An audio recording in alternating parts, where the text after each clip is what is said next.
حرمت عليكم الميتة والدم ولحم الخنزير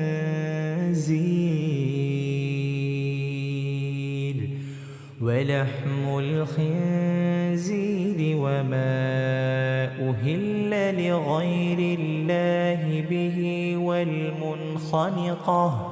والمنخنقة والموقوذة والمتردية والنطيحة وما أكل السبع إلا ما ذكيتم وما ذبح على النصب وأن تستقسموا بالأزلام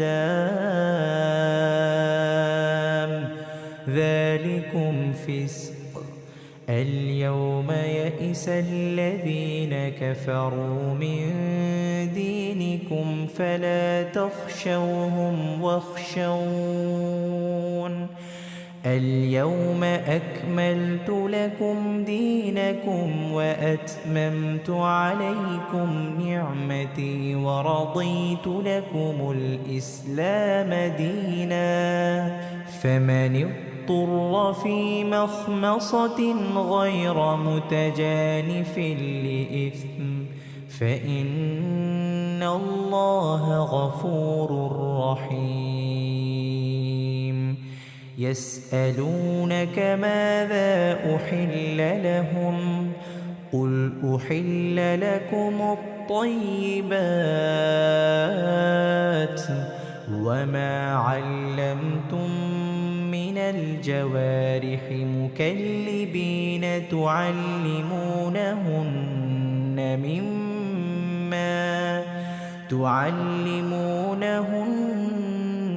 مما علمكم الله فكلوا مما أمسكن عليكم واذكروا اسم الله عليه واتقوا الله إن الله سريع الحساب.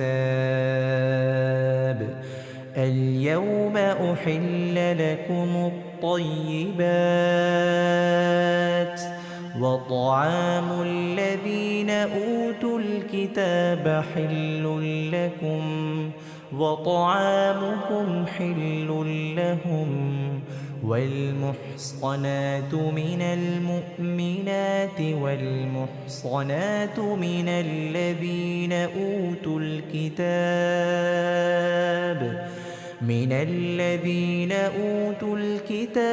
من قبلكم إذا آتيتموهن أجورهن محصنين غير مسافحين ولا متخذي أخدان.